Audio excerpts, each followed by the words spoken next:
Okay, and we are live. ¿Qué tal, amigos? I hope everybody is well today. Sunday evening, 7:30 p.m. Spain mainland time. We're at 6:30 in the Canary Islands, and we'll go through some of the news that has caught my attention over the last few days, and also have a look at some of the comments that were left on yesterday's video, the video that I posted yesterday afternoon. Now, plenty of activity already in the chat section. We've got Gino coming in from Canada with Isabella, and rumours of strikes throughout the coming months at Spanish airports. Hopefully our flight to Spain in December is unaffected. Haven't heard much about strikes in Spain, apart from the ones with the low-cost airlines, Gino, Ryanair and EasyJet. Have heard that strike is causing chaos in France at the moment, but wouldn't put it past the pilots or the ground crew here in Spain to strike over the next few months, because as we know, the airline industry in turmoil in many countries around the world at the moment. What else we got going on? Alan coming in from San Diego, Elaine, Maga, El Campello, Alma from Benijofar, and Kathleen replying to Gino's comment about the airline strikes. And Gino, of course, as we saw there, worried that maybe their flight in December will be affected. Hopefully not, Gino. That's all we can say here. Hopefully not. Now, we'll get straight into the news. Before we begin, I'll just put the little like icon up on the screen. If you haven't hit the like button, please do so just below the video. We'll see if we can get it up to around the 30 or 40 mark. And we'll have a look at the first piece of news today, which is this one here. Making the Financial Times is Spain's politicians' request to squeeze supermarkets on prices. As we can see here, we have Deputy Leader Yolanda Díaz trying to get supermarkets to lower the price of some important foodstuffs, for example, when it comes to some meat products, eggs, chicken, things like that. So supermarkets in Spain are in the line of fire over inflation as the country's deputy leader wages a campaign to press shops into cutting prices in an effort to help struggling families. Yolanda Díaz, one of Spain's deputy prime ministers and a contender for the top job, has intensified a political battle over living costs by pushing big supermarkets to offer an affordable basket of 20 to 30 staples. Food and energy inflation sparked by the war in Ukraine is stretching family budgets across Europe and leaving governments struggling to limit the damage. Spain is hit especially hard because its relatively low average salaries mean people spend a high proportion of their income on basics. In an interview with the Financial Times, Díaz said, "Families are telling me they're only giving their kids pastas and rice. They don't have access, or they can't access fish or meat," says Ms. Díaz. And she has been quite vocal in recent times with this campaign to try and get supermarkets to follow her idea and put a price cap on some of those products. It hasn't been met with what's the word I'm looking for? It hasn't been met positively, let's say, by other members of the government, people on the PSOE side of the government. As we know, here in Spain, we have a coalition government currently. We have Podemos on one side. We have the PSOE party, or the Socialist Party, on the other side. And she's having trouble getting some of the PSOE or socialist ministers on board with her plan. And not only here in Spain, but other countries around the world are also talking about capping, or at least they're having the debate about capping some basic food stuffs, whether it is a good idea or not. We had a poll on the channel the other day in one of the live streams, and I think it was 70% of viewers here saying that they think it is a good idea that the government caps these basic foodstuffs, and 30% saying no. Obviously, the 30% that say no thinking that it should be the market that regulates itself rather than government intervention. So that's where we're at. As we saw here, Yolanda Díaz, quite popular here in Spain. She's the most valued leader, apparently. Most valued leader is Yolanda Díaz. The second is Feijóo. Third is the Prime Minister Sánchez. Fourth, a guy called Íñigo Errejón. And I think Santiago Abascal, one of the worst valued leaders here in Spain. So we'll see what happens, whether or not Ms. Díaz gets her plan through. and forces supermarkets, or tries to get supermarkets on board with this foodstuffs capping plan. We'll see. All right, good. We're up to 47 likes. I'll just put the little like icon back on the screen. So if you haven't hit the like icon, please do so just below the video. And I'll go into the chat section again, see what's happening there. If there's any questions that we can have a look at or any interesting comments. Jan coming in from London. Gino replying to Kathleen's advice there. Erica coming in from Terrassa. What else we got going on? Tom coming in. Pat coming in from Galicia. Just saw your email, Pat, so I'll get back to you with that as soon as I can. I do have a lawyer that can help you renew your residency if you don't want to go through the paperwork yourself. Dirk coming in from Villajoyosa, Alicante. Been a bit wet down there, I've seen recently, Dirk. Those torrential autumn rains that normally hit that Mediterranean coast, hitting pretty hard in Valencia, Benidorm, Castellón, Alicante. So I hope everybody is well.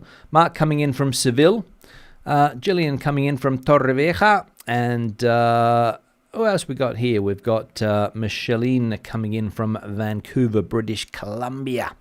All right, good. Now we'll go into the second piece of news today, which is this one here. And the daily menu, the daily set menu, back in the press today. Obviously, pressure from restaurant owners to...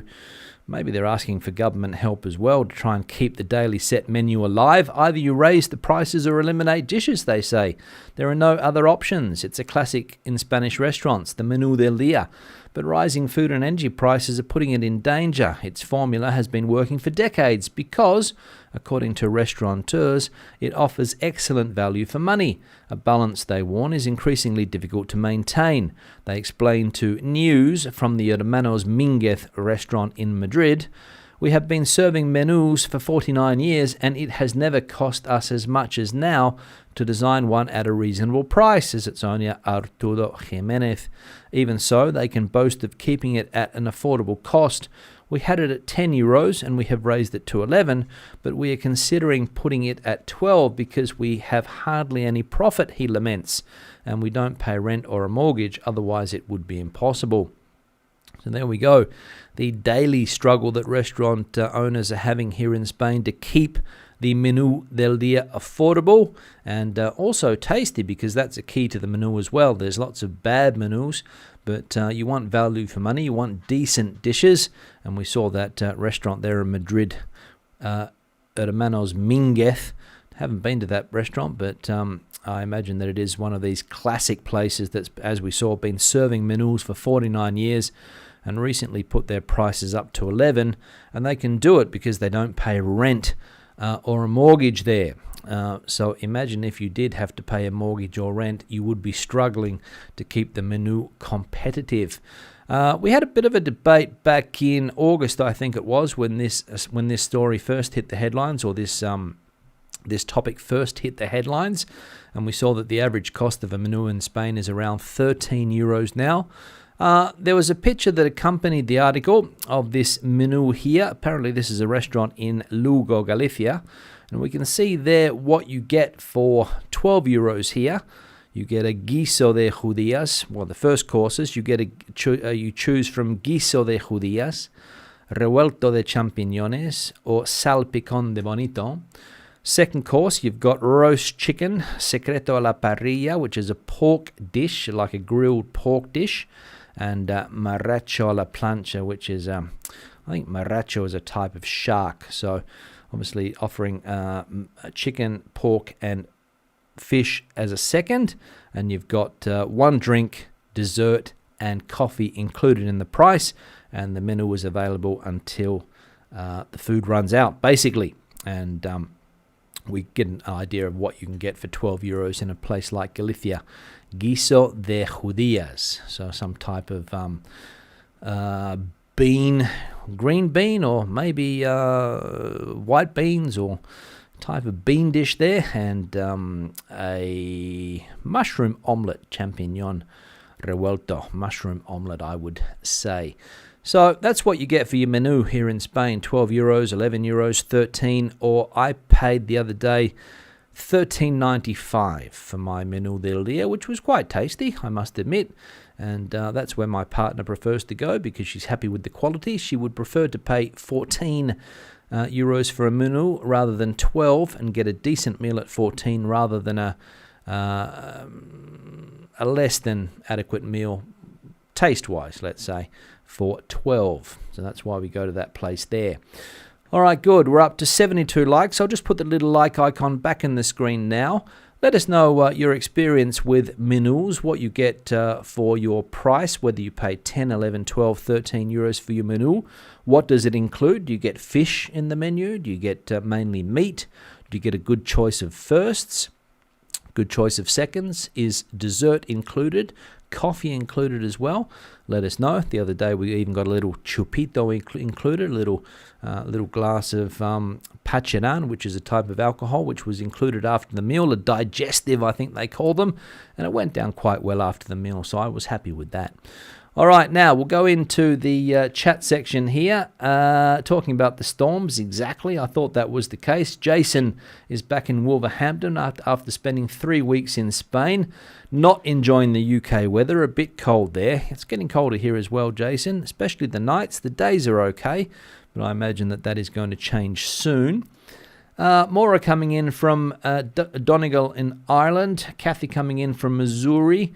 Emast coming in from, I don't know where Emast comes in from, maybe the States. Hello. Lorenzo coming in from Central London. Central London. The central heating is on today. Bank holiday tomorrow for Queen Elizabeth's funeral, 11 a.m. UK time. I think Australia has a public holiday on Thursday, if I'm not mistaken, for the Queen's passing. So different days there for the public holidays. Stan coming in from Poland and Graham coming in from Yorkshire. And Dirk also saying there that, half of the beach was washed away in the storms. And I saw that was also the case in Benidorm. The beaches were fairly heavily hit by the storms. Now, let's have a look at another piece of news. This one here about the pardon that they're trying to get for a former politician here in Spain, Mr. Griñán. Politicians, businessmen, journalists and university professors signed the petition for Griñán's pardon. The family of José Antonio Griñán has submitted a request for a pardon to the Ministry of Justice to avoid the 6 years in prison to which he has been sentenced for the ERE case. This petition will be accompanied by a list of signatures from the political, trade union, business, cultural and sporting worlds in support of the former Andalusian president. The petition has already got more than 4,000 signatures, not only from members of the Socialist Party, Felipe González, Alfonso Guerra and José Luis Rodríguez Zapatero, but also from politicians from the Partido Popular, Izquierda Unida, Andalucistas and Catalan nationalists.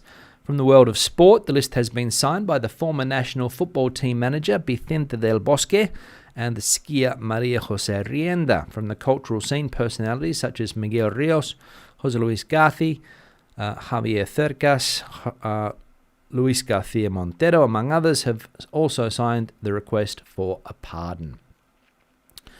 So, 4,000 people, as we can see there, signing that petition to get Mr. Griñán pardoned. And apparently his family is going to try and put this pardon in motion and submit it to the Ministry of Justice, as we saw there, because he doesn't want to go to prison, even though he was sentenced by the Supreme Court here in Spain for his involvement in this corruption case, because he was the person that was controlling the finances down there in Andalusia when all of it was going on. And either he turned a blind eye, I imagine he knew what was going on because it was 680 million euros that was badly spent, and he was the guy that was signing the documents back in the day. 6-year prison sentence, but of course he doesn't want to go, and 4,000 of his friends, colleagues, people that he's done business with over the years, I suppose, coming to his support there. People like Del Bosque, who was the World Cup winning coach of the Spanish national football team back in 2010. I think he also won a European championship as well. A few directors there, former politicians, film directors, Garci, for example. Former politicians, former prime ministers, Zapatero, González. So a lot of people coming to Mr. Grignan's support and signing that petition. So we'll see if he ends up in prison or not, or whether he is pardoned. All right, good. What else is going on here in the chat? We've got Ted coming in from Bahrain. Hello, Ted. California, Emast. Thank you very much. San Diego. Why don't I put the logo in the background, says M. Hassan Khan. The logo is in the background, if I'm not mistaken. It's just up here, I think, in the corner of the screen. There's the logo. I can see it. Maybe you can't. Not sure. Let us know if that's the case. Shangian coming in from Ballarat. Is that Ballarat, Victoria? Let us know. I imagine that it is. I don't think there's too many Ballarats in the world. Anna coming in from West London. And Bob confirming that rain last night in Torrevieja. About an hour's worth of rain. So, torrential, Bob? Was it heavy? Let us know. Because I saw there was a bit of destruction, and one person unfortunately died, I think, in Castellón. A policeman died trying to maybe rescue somebody, not sure. I think he got swept away in the rain. All right, what else we got going on here? Michelle still going on about no appointments at the London Consulate. We've spoken about this before. I'm not going to mention it again, but I think I mentioned the other day what's going on there. Miguel coming in from Derbyshire. On the subject of derbies, there's a big football derby on tonight, the Madrid derby, Atletico de Madrid versus Real Madrid, so keep an eye out for that one, as well as the Eurobasket final, Spain versus France. So plenty of sporting activity on tonight, a bit later on this evening. What else we got going on here? City fan is a bit late, doesn't matter, and Steppenwolf is off to Andalusia tomorrow for 2 weeks, can't wait. The weather's becoming stormy from the 21st. I'm sure it'll be. I'm sure you'll get some sunny days down there, Steppenwolf. All right, final piece of news today. Let's have a look. We saw that one. Check out the ranking of Spain TV's highest paid presenters. So, coming in at number 5 on the highest paid presenter list here in Spain, we have weekend newsreader, Matías Prats, who apparently picks up €7,692 per episode, or per newsread that he does. He does 2 on Saturday and 2 on Sunday, so 4 a week. Jesus Vázquez, also a familiar face here in Spain if you watch Spanish television. What's here? It's $3 million a year, Jesus Vázquez.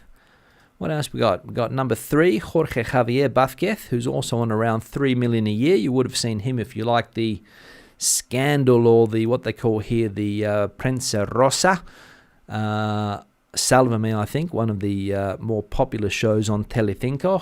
Jorge Javier, $5 million. Ana Rosa Quintana is also around $3 or $4 million, I think, for her daily show on in the mornings here.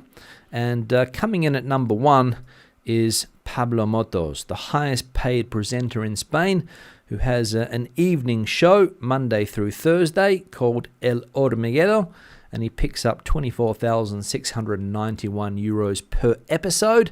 And according to the calculations done by this press outlet, it works out to be around €4 million a year. So if you're here in Spain and you watch Spanish television, I'm sure some people still do, I'm no doubt you have seen some of those presenters, and that's what they earn. So they're not on a bad wicket. They're not on a bad wicket, some of them, especially Pablo Motos, breaking in just under $25,000 per program. But of course, I think he owns the production company, which is why his salary would be so high. But 25 grand. All right, good. Now, I'll just put the little like icon back on the screen here now. So hit that like button if you have not done so already. We'll have a look at some of the comments that were left on yesterday's video in just a tick. But firstly, we'll go through here. City fan talking about a plato combinado as the new Menú del Día. Yeah, not really the new menu, I don't think, City fan. I think sometimes for the plato combinado you can pay... seems to be a little bit too expensive sometimes, the plato combinado, considering that you get a piece of meat, chicken or beef or pork, maybe a couple of fried eggs and some chips, maybe a little bit of salad. That's what you get on the plato combinado. Here where I live, they're normally quite expensive and not good value compared to the Menú, or at least that's been my experience, but I'm sure that you can pick them up at a cheaper price around some places. Jason paid $11 for a Menú with fish. Very tasty. Good to see. What else we got going on? Iggy coming in from Hayen, $9.95 for a Menú down there during the week. First, second, dessert and drink included. Well, it's around more or less around the price. I think the average in Spain we saw was around €13, but anywhere from 10, 11, 12, 13. I think that's what you would get it from. What else we got going on here? Lucio saying Thursday Queen, Friday for the grand final in Melbourne. That is true. Yeah, Thursday is the Queen's funeral public holiday in Melbourne. Friday is the grand final holiday, if you can believe they have a holiday for the grand final. And in Perth, Thursday's a holiday for the Queen's funeral and Monday's a holiday for the Queen's birthday. So I'll leave that one out there. Now, what else we got going on here? Philip coming in. Ola from a cloudy but warm Malaga, 27 in La Trinidad in Malaga. You can still get a Menú between 9 and 10, although the choice is restricted. I think that's what they were going on about before, Philip, that they might have to restrict some of the dishes, maybe not offer things like fish if the prices continue to rise. Look for cheaper cuts of meat as well. City fan asking the question, will they ever pardon Puigdemont? Oh, well, he hasn't been sentenced, I don't think, City fan, so you can't pardon him if he hasn't been sentenced, because according to Spanish law, I think, don't quote me on this, but according to Spanish law, I think he's a fugitive living in Belgium. I think. He hasn't been tried in Spain, so difficult to be pardoned if you haven't been tried. What else we got going on? Costa Dorada, Kenneth asking the question, and are there any COVID rules to abide by? Well, I'm going to talk about that in a minute, Kenneth, when we look at some of the comments, but there are a few COVID rules and regulations still. Basically just wearing masks in certain situations. I think that's about all there is. All the rest have gone out the window, but we'll talk about that in a minute, Kenneth, so stay tuned. Alan coming in. Hi, Stu, he says. Hi, Alan. Hope all is well. And John coming in from Frigiliana. Sorry that he missed the start. No problems, John. Hope all is well down there in Frigiliana. Miguel asking the question, will he ever be taken to court? That's the question. Well, of course, they have to get him into the country first before he can be taken to court, I think, Miguel, and arrested. Not sure where Puigdemont is at the moment, to be honest. All right, let's have a look at the comments section from yesterday's video. First one here from Tyler, talking about these COVID restrictions. I flew from the US to Barcelona via Frankfurt. Germany had no entry requirements and nobody checked the vaccination and health paperwork I had prepared. Then on arrival into Barcelona, I was coming from within an EU and nobody checked the paperwork there either. This was approximately 1 month ago. Seems that Spain's COVID entry restrictions aren't doing much if you don't fly in directly from a third country. I think it's the case now, and it's always been the case, Tyler, that the checks are random. They're not checking everybody hopping off the flight. They're just maybe, picking a few people that get off the plane to see if the paperwork is in order. And of course, if you go into another European country, not sure what's going on there. As you said, they're flying into Frankfurt, Germany, no checks there. Spain decided to extend the COVID entry requirements for third countries, so non-European Union countries, until the 15th of November. So I think you have to show that you've either had COVID or proof of vaccination, one of those things, not 100% sure. And that includes people from the UK, people from the States, but as we saw there, random checks, and not everybody's getting checked. So I think it depends. To answer the question that we saw before, I think it was from John. John, basically, when it comes to COVID here in Spain at the moment, you have to wear a mask on public transport. So if you take a bus, or if you take the underground or the rail system here in Spain, you have to wear a mask. Also, if you go into a health centre or a pharmacy, or a vet clinic, you have to wear a mask as well. There'll be a sign on the door telling you that you have to wear a mask. Uso de mascarilla obligatorio. But everywhere else, there's no rules and restrictions anymore. You can go into a restaurant, there's no seating limits, there's no rules that were in place during the pandemic. For example, you couldn't stand at the bar and have a drink. All of those rules are gone. And restaurants are heaving at the moment. I went for breakfast this morning. Very, very busy in my local area. Sunday morning breakfast. So, you don't have to wear a mask. Some people are, of course. Some people are still walking around with masks outside. For what reason, I don't know. Maybe they have COVID. They don't want to give it to somebody else. Or maybe they're still afraid of catching COVID. That could be the case as well. Not sure. But I have seen 2 or 3 people in the last couple of days wearing masks outside. And sometimes inside also you'll see people wearing masks. So it's personal choice. But I would say from what I'm seeing at the moment where I live here on the outskirts of Madrid, 95% are not wearing masks anymore unless they go into a pharmacy, unless they go to the local health centre, or unless they go to a hospital, or they take their dog or pet to a vet. And you have to put one on, basically. They'll tell you as soon as you walk in, if you haven't got it on, that you've got to put it on. But apart from that, I don't think there's anything else. Don't think so. If I'm wrong, let me know in the chat section. All right, what else we got going on here? Let's have a look. Alan asking a question. My grandchildren, very impressed by Spanish passport control. Let them stamp their own passport. Advantage of Brexit, the only one. There we go. Alan's grandkids impressed by Spanish passport control and the national police there. What else we got going on here? David asking the question, or saying that maybe the petition signers should be investigated themselves. Maybe, David, who knows what the reason is there.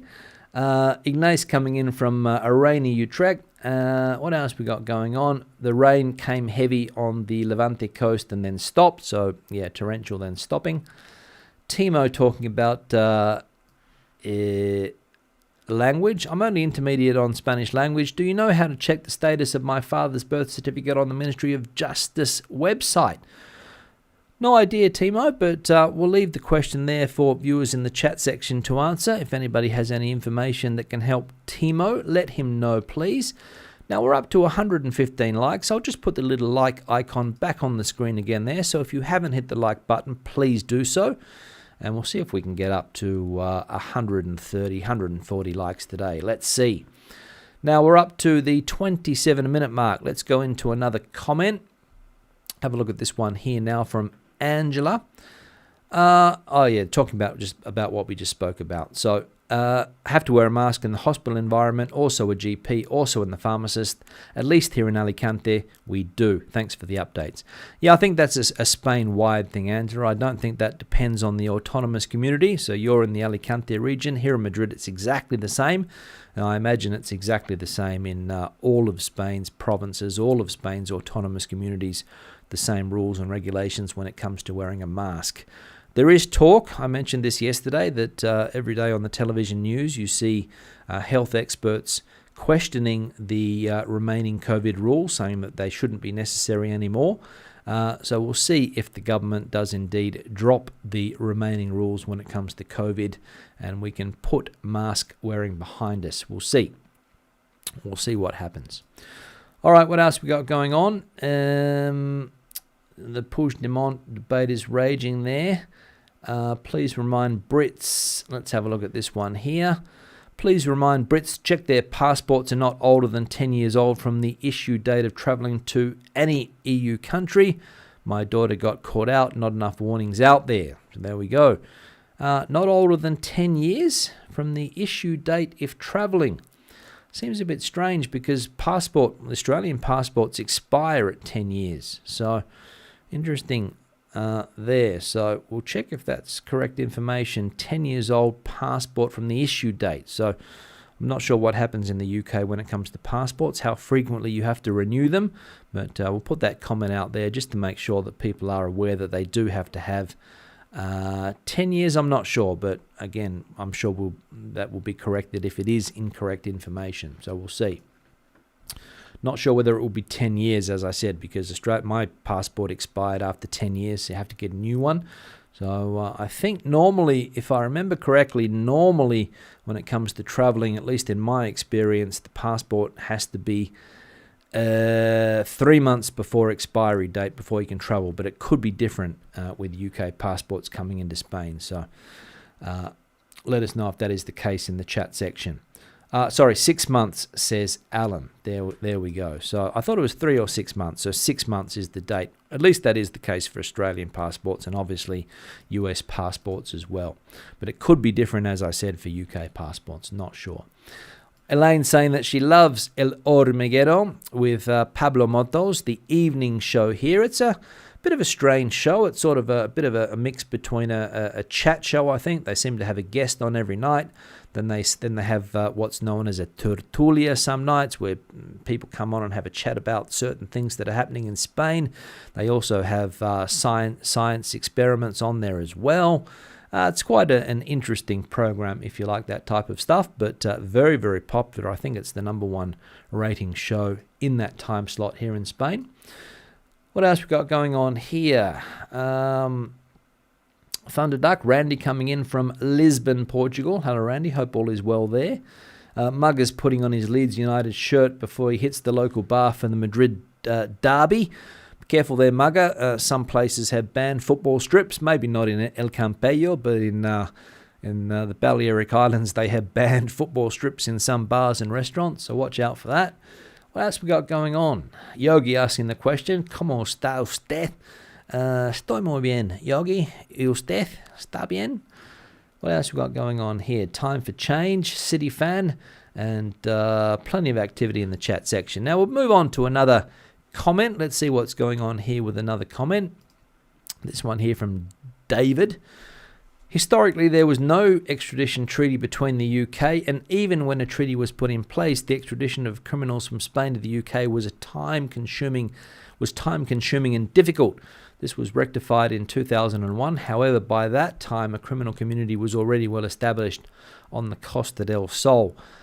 Yeah, we saw this yesterday, that a high-profile money laundering couple, I think, the guy was from Ireland, if I'm not mistaken, and his wife was from Scotland, were arrested down there in Malaga by Interpol. And I asked the question that there seems to be a lot of high-profile criminals living down there on the Costa del Sol. Seen articles over the last few years about Swedish gangs living down there, other gangs from the north of Europe. Obviously, you've got that British criminal element as well. There's a few Italian mafia bosses have been arrested in recent years as well. So there does seem to be a criminal element living down there on the Costa del Sol. And I asked the question why that was the case yesterday. I asked whether or not there were extradition rules between Spain and other countries, the UK in particular. I remember one of my first memories of Spain and criminal activity was back in, I think it was the 1980s. Australia had a high-profile corporate criminal, Christopher Skase. Any Aussies out there watching will no doubt remember Mr. Skase. And he fled Australia and went to Mallorca, I think it was, because for the exact reason that there was no extradition rules between Spain and Australia back then. So Mr. Skase, corporate criminal, obviously lots of investors lost money with Mr. Skase. I think he owned a few television stations in Australia. I think Channel 7 was under Mr. Skase's ownership. And of course, when he got into trouble, he fled the country, and Mallorca was his point of destination. All right, what else we got going on here? Erica, Puigdemont is a fugitive, so no pardon. That's what I thought. I thought he was a fugitive. I thought he hadn't been tried, because remember that some of his colleagues in that when was it, 2017, 2018, whenever that Catalonia thing happened, some of his colleagues went to prison, and they've recently been pardoned as well, I think. But here we go, living in Belgium in a house that cost a fortune. Why come back to Spain? Indeed, why come back? That is the question. So Mr. Puigdemont can't be pardoned if he hasn't been tried. And I'm not sure whether the current government is interested in getting him or not, to be honest. What else we got going on here? Let's have a look. Let's have a look if we can find something else here in the chat section. Joseph saying, mask also at the dentist. There we go. Yeah, I think it's because it's a health centre, the dentist as well. So pharmacies, medical centres, dentists, the vet, that's where you need to wear a mask, as well as public transport. Thanks for that, Joseph.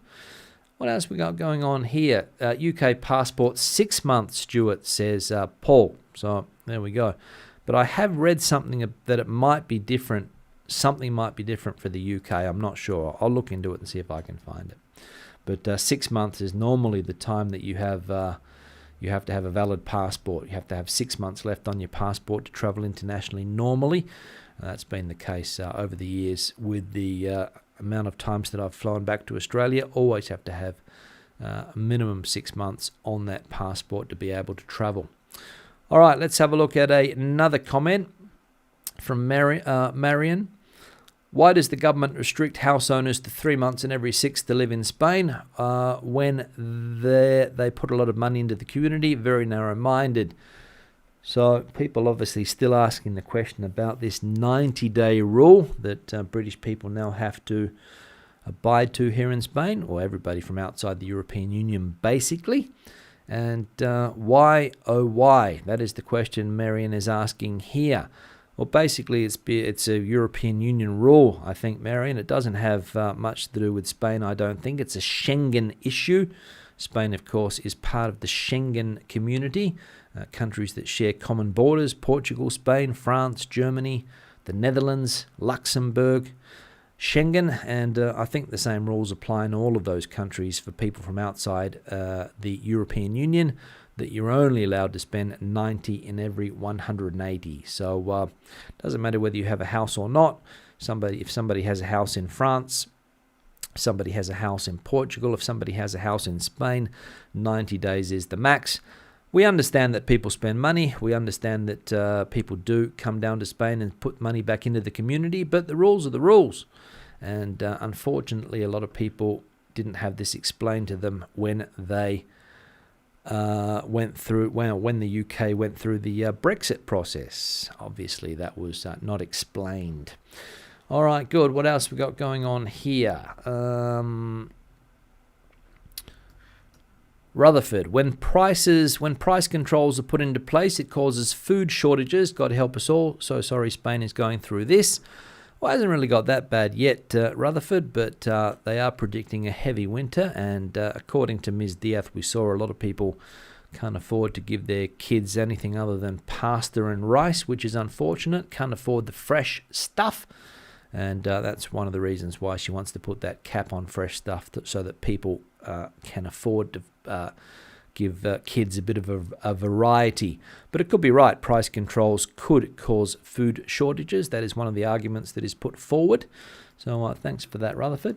But again, we'll see whether indeed Ms. Diaz gets her way and supermarkets do start to cap those food prices. Not sure. Now we're up to 143 likes. I'll just put the little like icon back on the screen again. So see if we can get it up to 150. If you haven't hit the like button, please do so just below the video. And it will keep me motivated for the next couple of minutes while we finish this live stream. All right, good. Now, the next thing. What else we got here? Let's have a look. Mugger saying that the money launderer is part of a very high-profile criminal organisation in the US, the UK, and the EU, as well as some Middle Eastern nations, and they're on the lookout for them. So there we go, a huge criminal organisation, high-profile. Thanks for that, Mugger, for pointing that out. What else we got going on here? Let's see. Schengen sounds Chinese, says Amanda. Yeah, I'm not sure what the origin of Schengen is. Probably somewhere in Europe, I think, Schengen. All right, good. Now we'll have a look at one more comment here before we finish this evening from Jose. Stu, can you talk about the best banks to use as an expat? I heard some have high costs for basic banking. How do you pay utilities from your bank? General taxes as a recent homeowner. Thank you. Well, Jose, best banks in Spain. You're lucky there's not as many as there were 20 years ago. It's a fairly limited choice nowadays. You've got your big Spanish banks, your Santanders, which are your big international brands, Sabadell, also an international brand. Here in Spain, the biggest bank is CaixaBank. Some people do complain about the commissions that they charge. I bank with CaixaBank, and I have a few products through them. What you get charged in commissions depends on the amount of products that you have. It'll depend on how many utility bills that you've got running through the bank. It will depend if your salary or your income is paid into your bank account every month as well. That will help get rid of commissions. And also the amount of products that you have with the bank. So, for example, if you have health insurance with the bank, something that they want, so they'll get rid of commissions for that.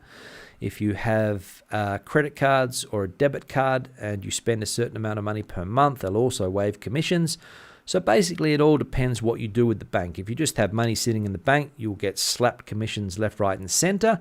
But if you're an active bank customer, as I said, paying the utilities through the bank, getting your salary paid into the bank, spending money on a credit card, maybe having a car through the bank, maybe having, as I said, health insurance through the bank. All of these things will help bring down the fees that you pay, basically the commissions that you pay. And that's the way that people avoid paying commissions here in Spain. But again, we'll open it up to the community. Some of the better banks in Spain, CaixaBank, Santander, or some of the online banks nowadays. ING seems quite popular. People don't ever say that they pay commissions with ING. There's a bank called Open Bank, which is also an online bank that belongs to Banco Santander that has a commission-free model, I think. And there are some European banks now operating. N26, for example, are operating as well. So different banks you can look into, Jose. And when it comes to getting your utilities paid through the bank, you just, when you talk to the gas company or the electric company or the water company or your mobile telephone company, all of that will be arranged when you sign the contract. So when you sign the papers, there'll be a little part on the contract which will ask you for your bank details, and it's all automatic. And then every month the money is sucked out of your bank account for all of those utilities. So it's a fairly easy system in that way, not like it used to be where you had to physically go to the bank and pay those bills, which was a bit of a coñazo, as they say. But nowadays that's changed completely. Now we're up to 42 minutes. I'm going to cut the live stream short. Thank you very much, everybody, for your participation today. It's been a pleasure as always. I'm off to watch the football. Thanks, everybody, for participating in the chat today. And I hope everybody has a fantastic rest of their Sunday. I'll see you all again on Tuesday evening at 7:30 p.m. Hope to see you then. Hasta luego. Hasta entonces.